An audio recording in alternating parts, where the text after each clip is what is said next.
नमस्कार साथियों, विलंब के लिए क्षमा चाहते हैं। वो फ्लाइट लेट हो गई थी।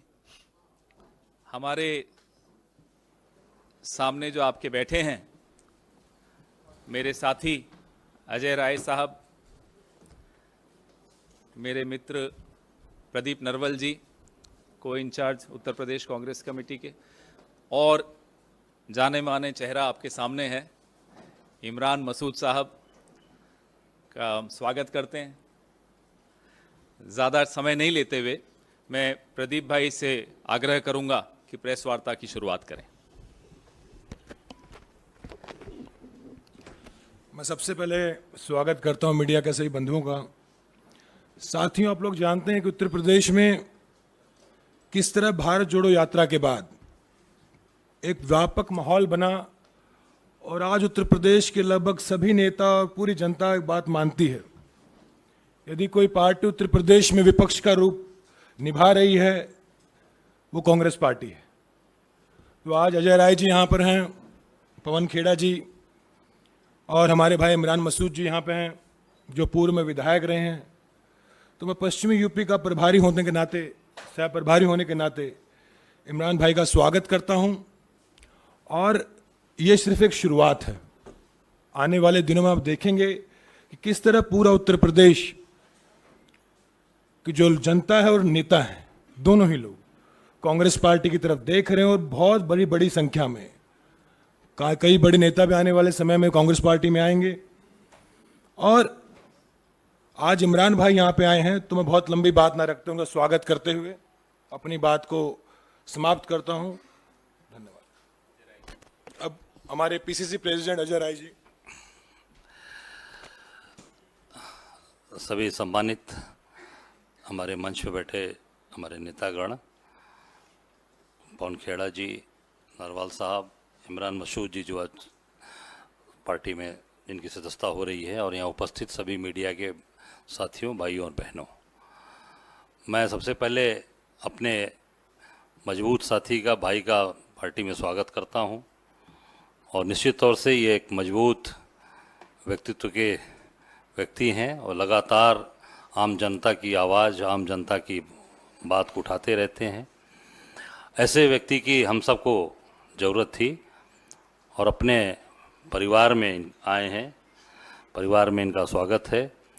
जैसा भी हमारे प्रदीप भाई ने कहा कि राहुल जी की यात्रा के बाद से जो एक माहौल पूरे देश के अंदर बना है, और उसका विशेष रूप से उत्तर प्रदेश के अंदर जो एक माहौल बन रहा है पूरी तरीके से, लगातार पूर्व से लेकर पश्चिम, उत्तर से दक्षिण, बहुत ही मजबूत स्थिति आपके सामने आने वाली है। और मैं इतना ही कहूँगा कि आने वाला जो समय है उसमें काफ़ी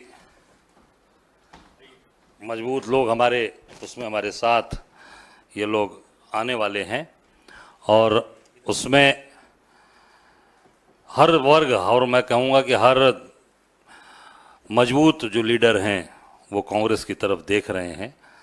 राहुल जी की यात्रा से, प्रियंका जी जो लगातार अपने ओजस्वी भाषणों से और ओजस्वी सोच से जो पार्टी को आगे लेकर चल रही हैं, हम सब लोग दिन रात मेहनत कर रहे हैं, दिन रात एक किए हुए हैं, कभी न रुकने का है। मैंने यही कहा अपने लोगों से, पूरे जहाँ भी जोन में मीटिंगें हुई, मैंने कहा कि ये 7 महीना हम लोगों के लिए ये बहुत ही चैलेंजिंग और बहुत मेहनत का कार्य है, उस पर हम लोग आगे बढ़कर काम कर रहे हैं।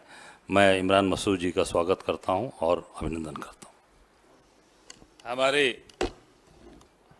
वरिष्ठ सहयोगी राज्यसभा सांसद और पूर्व केंद्रीय मंत्री राजीव शुक्ला जी हमारे बीच में हैं। मैं राजीव शुक्ला जी से भी आग्रह करूंगा कि अपनी बात रखें।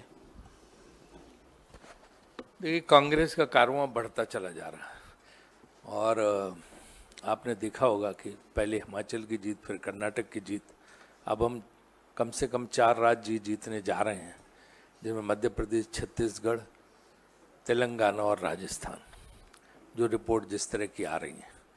तो पूरे देश में 2-3 महीने बाद माहौल बदलने वाला है, और ऐसे में हम अपने उत्तर प्रदेश में भी संगठन को मजबूत करने के प्रयास कर रहे हैं। उस दिशा में आज इमरान मसूद जी की ज्वाइनिंग हो रही है, हम उनका स्वागत करते हैं। और ये वैसे ही पुराने कांग्रेस के साथी हैं और उन्होंने बाहर जाके भी कहीं कुछ उल्टा सीधा नहीं बोला, हम सब ने वो बात रही। तो इनकी जो है हम स्वागत करते हैं कि घर वापसी है इनकी और अब जुट के काम करेंगे। मैंने इनसे पूछा कि आगे का क्या है, बोले अब कब्र में जाने तक सिर्फ कांग्रेस में ही रहेंगे। हाँ? तो ये अच्छी बात है, अच्छा जज्बा, अच्छी भावना है, हम इसका स्वागत करते हैं। और बाकी तो आपको हमारे प्रदेश अध्यक्ष ने सारा विस्तार से बताया। और यहाँ प्रदीप नरवाल जी बैठे हैं, वो भी पूरी कोशिश में उत्तर प्रदेश में लगे हुए हैं और रोज जो संग्राम और संघर्ष है वो खेड़ा जी करते ही रहते हैं। हाँ, सुबह से। तो इसलिए जो है मुझे लगता है कि अब कांग्रेस का उत्थान शुरू हो गया है, देवभूमि से शुरू हुआ, अब निश्चित रूप से हम केंद्र में भी सत्ता में आएंगे। अब मैं गुजारिश करूंगा हमारे इमरान भाई से कि अपनी बात आपके सामने रखें और फिर आप के दोस्तों के कुछ सवाल ऑलरेडी आ रहे हैं, फिर आपके सवाल। भैया पहले ज्वाइनिंग कराएं, पहले ज्वाइनिंग करा लें फिर आप बोलिए। राजीव जी आप इधर आप इधर आइए, आप रहिए, आप रहिए, आ रहे हैं इधर। राजीव जी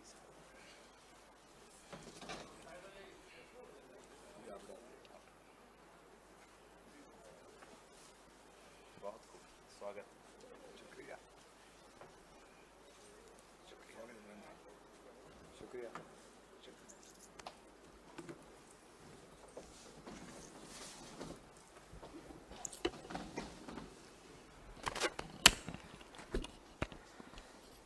आदरणीय पवन खेड़ा जी, प्रदेश अध्यक्ष मान्य अजय राय जी, हमारे वरिष्ठ नेता राज्यसभा सांसद बड़े भाई राजीव शुक्ला जी, भाई प्रदीप नरवाल जी, मैं सबसे पहले बहन प्रियंका जी का, राहुल गांधी जी का, आदरणीय खड़गे जी का,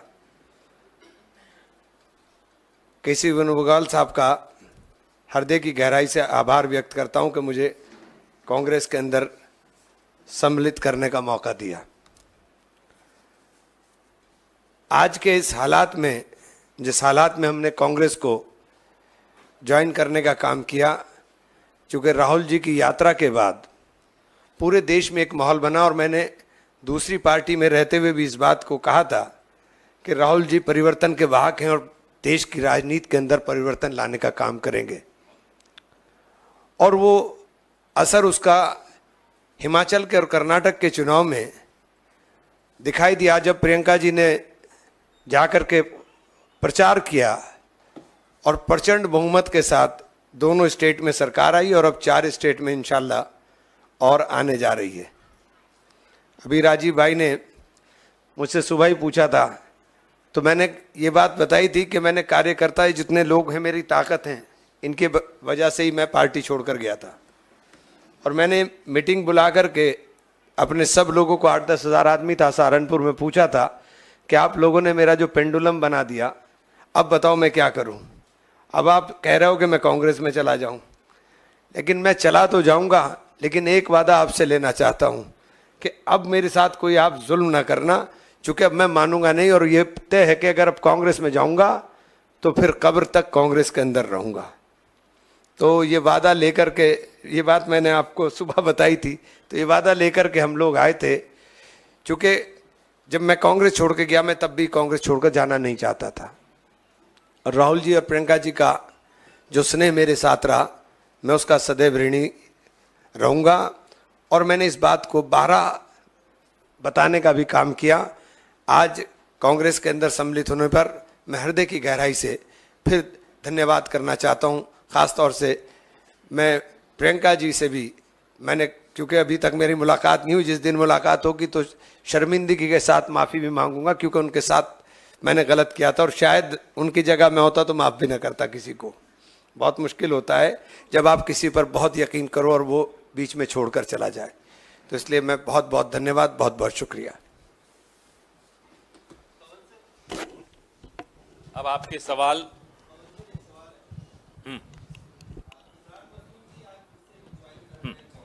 लेकिन जब भी ये कांग्रेस में शामिल होते हैं तो इनकी कुछ जो बयान है पुराने, उनका जिक्र जरूर होता है, उसको लेकर काफी विवाद हुआ।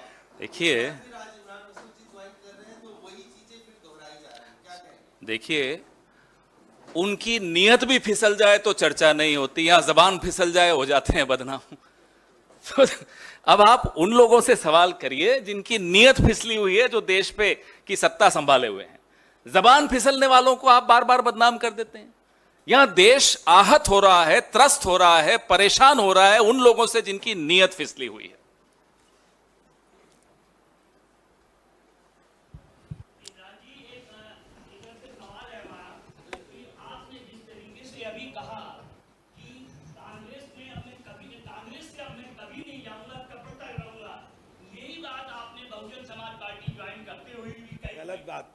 गलत बात कह रहे हो, गलत बात कह रहे हैं। ऐसी बात मत कहिए जो मैंने नहीं कही।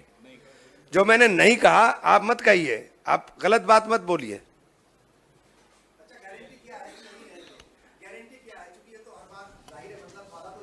मैंने ना ना ना ना ना ना ना नहीं नहीं, तुम मुझे जानते हो बहुत अच्छे से, ये बात आप नहीं बोल सकते हो। मैं जो बोल रहा हूं उसका वजन है, मैं हवा में नहीं बोलता हूं। मैं जो बोल रहा हूं उसका वजन है, जो मैंने कहा है उसके ऊपर हमेशा कायम रहता हूं। मैंने राहुल जी और प्रियंका जी के लिए जो बोला था उस पर दूसरी पार्टियों में जाने के बाद भी कायम रहा। इमरान भाई जी, कांग्रेस तो आपका घर है। 2019 के चुनाव में राहुल गांधी जी और आप सर्वाधिक वोट पाने वाले उम्मीदवार थे, चुनाव हार गए थे।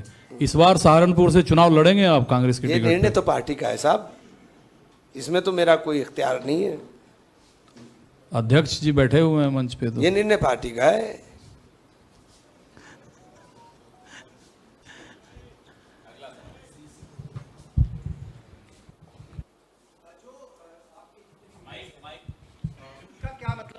जितने भी लीडर्स हैं सहारनपुर के खास तौर से जो अभी विधानसभा भी लड़े थे 2022 में, उन लोगों का क्या कहना है? और जो आपसे रूठे हुए हैं वहाँ के लोग, सहारनपुर के आसपास के कोई लोग, रूठता नहीं है। उनको किस तरीके से जो है आप मतलब नहीं देखे, रूठना बनाना तो चलता रहता है, चलती है गुटबाजी भी पार्टियों के अंदर, तो उनको कैसे मेरे से मनाएंगे? कोई रूठता नहीं है, और जितने रूठ रहे हैं सब मना करके घर आ जाएंगे, आप फिक्र मत करिए, कोई नहीं रुकेगा। नहीं, ये ऑर्गेनाइजेशन की बात आपने पूछी है, उसमें कोई दिक्कत नहीं है। वो सारी चीज़ों को हम लोग ठीक कर लेंगे। जो भी ऐसी बातें आएंगी वो हम लोग निश्चित तौर से, परिवार का मामला है, उसको ठीक कर लेंगे और सबकी सहमति से फैसला है। जो भी उसमें और भी चीज़ें हैं उसको हम आपस में, परिवार का मामला है, ठीक कर लेंगे। हेलो, मेरा सवाल है इमरान जी इधर। मोहित, मेरा सवाल ये है कि पहले आप कांग्रेस में थे, कांग्रेस के बाद आप समाजवादी पार्टी गए, समाजवादी पार्टी के बाद बहुजन समाज पार्टी गए। तो ये जो आपकी यात्रा समाजवादी पार्टी से बहुजन समाज पार्टी में, आखिर वो कैसे बहुजन समाज पार्टी में पहुंच गए? आपने समाजवादी पार्टी क्यों छोड़ दी? और यही लगातार ये आपने कब की बात जो कही है कि अंतिम वक्त तक आप कांग्रेस में ही रहेंगे। तो सबूत तो नहीं मांगा जा सकता, लेकिन इतना हम जरूर आपसे जानना चाहेंगे कि जब आप राहुल गांधी से मिलेंगे तो क्या वही शर्मिंदगी के साथ आप राहुल गांधी से भी मुलाकात करेंगे जो प्रियंका गांधी के साथ अभी आप दावा कर रहे हैं? हाँ, क्यों नहीं। जब आदमी को अपने मन में, अपने दिल में नदामत होती है तो यही होता है, और जो मैंने कहा है मैं उस पर कायम रहूंगा। और 1.5 साल का दुस्वप्न था, खत्म हो गया। अब नई पारी की शुरुआत है, अब नई पारी नई तरीके से करेंगे। पवन सर, नीरज हूँ न्यूज 18 इंडिया से। आपसे एक सवाल है और एक राजीव शुक्ला सर से सवाल है। सवाल ये है कि खुद इमरान जी हैं समाजवादी बीएसपी होते हुए कांग्रेस में दोबारा से शामिल हुए, तो समाजवादी पार्टी इंडिया अलायंस का मेंबर है आज की तारीख में कांग्रेस के साथ में, तो समाजवादी पार्टी नाराज नहीं होगी इमरान मसूद के दोबारा से कांग्रेस पार्टी में ज्वाइन करने से? दूसरा सवाल है राजीव शुक्ला सर से। अभी आपने कहा कि 4 राज्यों में आप जीतेंगे, मिजोरम मान के चल रहे हैं कि कांग्रेस हारेगी क्या? मैंने कहा कम से कम 4 राज्यों में जीतेंगे। शब्दों को समझिए ना, आप तो लिखते रहते। आपने जो सवाल पूछा वो सवाल नहीं होते, एक स्टेटमेंट है। अब ये कांग्रेस में वापस आए, ये इनकी इच्छा से आए हैं, तो कोई नाराज हो कोई न नाराज हो ये कोई सवाल उठता नहीं है। ये जिस पार्टी से आए हैं वो पार्टी हमारे अलायंस का हिस्सा तो है नहीं, बसपा तो आप जिस पार्टी के बारे में आप बात कर रहे हैं वो हमारे अलायंस का हिस्सा नहीं, ये बसपा से, तो फिर वो तो पहले छोड़ के चले गए थे, और ओरिजिनली तो ये हमारे ही हैं, अनपेड लीव पे गए हुए थे। पवन जी एक सवाल है, वेस्टर्न यूपी को लेकर लगातार एक अलग राज्य बनाने की मांग उठ रही है। अभी संजीव बालियान ने कहा, फिर इमरान मसूद साहब का भी मैंने बयान सुना था, इन्होंने भी कहा कि अलग राज्य की हम मांग करेंगे। तो क्या कांग्रेस पार्टी उस मांग के साथ है? वेस्टर्न यूपी को अलग राज्य जो बनाने की मांग है। बलियान साहब के बयान पे तो उनकी पार्टी जो सरकार में उसको रिएक्ट करना चाहिए। तो केंद्र का मंत्री अगर कोई बात कह रहा है तो उसका जवाब तो प्रधानमंत्री को देना चाहिए ना। वो नहीं, मैं तो कह रहा हूँ कि पहले सरकार की राय तो आने दो। ये तो सरकार के केंद्रीय मंत्री, कोई ऐसा तो नहीं कि एमपी एमएलए मांग कर रहा, केंद्र का मंत्री बोल रहा है और प्रधानमंत्री चुप्पी साधे हुए हैं, तो पहले वो जवाब दें। विपक्ष का नंबर तो बाद में आएगा ना।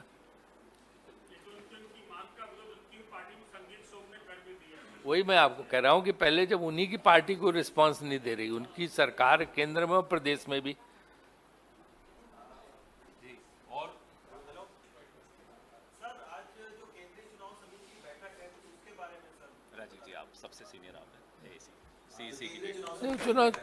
केंद्रीय चुनाव समिति की बैठक, जैसे कि आपको पता है कि जिन राज्यों में चुनाव हो रहे हैं उसमें उम्मीदवारों के चयन पर विचार विमर्श होगा, उसलिए है। तो एक प्रक्रिया सहज नहीं, वो तो जो सीसी का जनरल सेक्रेटरी होते हैं वो आपको इन्फॉर्मेशन दे सकते हैं, लेकिन उसमें जो है उम्मीदवारों के चयन पे चर्चा होगी, क्योंकि हमारी प्रक्रिया भी उम्मीदवार चयन की शुरू हो चुकी है। राजू सर, किन चीजों के उम्मीदवारों क्या क्या योग्यताएं उसमें होंगी, कुछ खास चीज रहेगी उसमें, और कितनी सीटों पर चर्चा होगी मध्य प्रदेश के?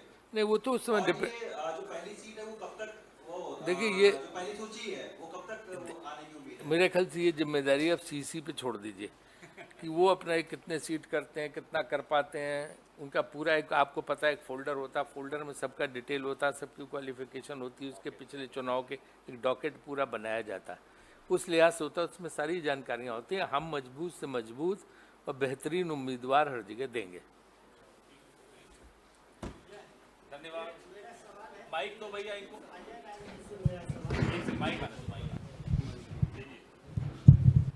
राय जी, बनारस को लेकर के आपने भी काफ़ी स्टेटमेंट दिया और सत्ता पक्ष से भी आया, वहाँ तो कार्यकर्ता है ही नहीं कांग्रेस का, फिर चुनाव लड़ने और प्रधानमंत्री के खिलाफ में जो आपने कहा जो यहाँ से हम हराएंगे, वो किस आधार पे और कितने उस बात में आपको अपना विश्वास दिखता है?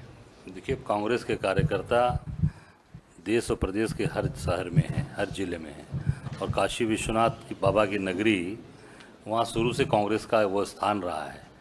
संपूर्णानंद जी, पंडित कमलापति त्रिपाठी, लाल बहादुर शास्त्री, सारे बड़े बड़े लोग हमारे वहाँ रहे हैं। बीच का एक समय आया जिन्होंने थोड़ा झूठ बोलकर अपना मामला सेट किया था, अब झूठ की दुकान बंद होने वाली है। कार्यकर्ता हमारे दबा कर हैं, आप चिंता न करिए, 2024 में उनको पता चल जाएगा। इमरान जी, अल्पसंख्यक समाज को कैसे आप जोड़ेंगे, क्योंकि आप अल्पसंख्यक समाज में एक जाना माना चेहरा है पश्चिमी यूपी से, उनको कैसे साथ में लेकर आएंगे? साथ में तो राहुल जी लेकर आ गए हैं, कहाँ लाऊंगा, साथ में तो लेकर आ गए हैं। राहुल जी ने भारत जोड़ो यात्रा के बाद जो दिलों को जोड़ने का काम किया, उसका असर पूरे देश के अंदर दिखाई देगा। क्योंकि ऐसा माना जाता है कि सपा के साथ में अल्पसंख्यक समाज सबसे ज़्यादा है, और कहीं ना कहीं देखिए गठबंधन में तो है लोकसभा में अगर चुनाव होता है, लेकिन फिर भी एक कांग्रेस की बात करें तो कांग्रेस को कैसे लेकर आएगी? इस वक्त राहुल जी, लोगों के मन में राहुल जी की जो यात्रा है वो छपी हुई है, और उसको आप देखने का काम करेंगे, आने वाले दिनों में सब दिखाई देगा। आप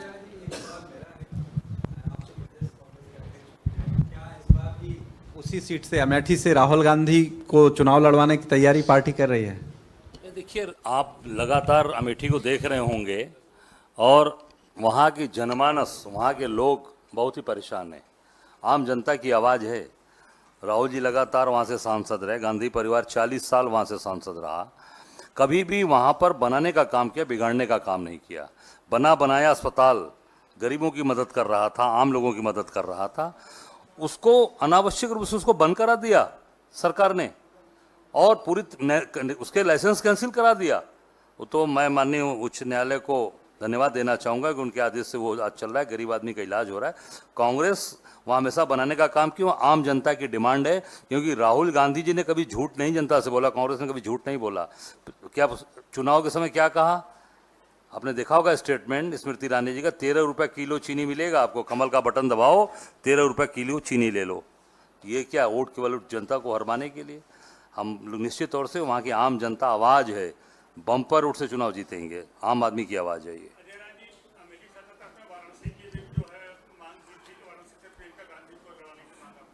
नहीं, मैंने मांग नहीं किया था, वहाँ की जनता की आवाज़ है कि जनता अगर वहाँ की आवाज़ देगी, आवाज़ वहाँ से चाहेगी तो निश्चित तौर से उस पर विचार करेंगे प्रियंका जी के नाम पर।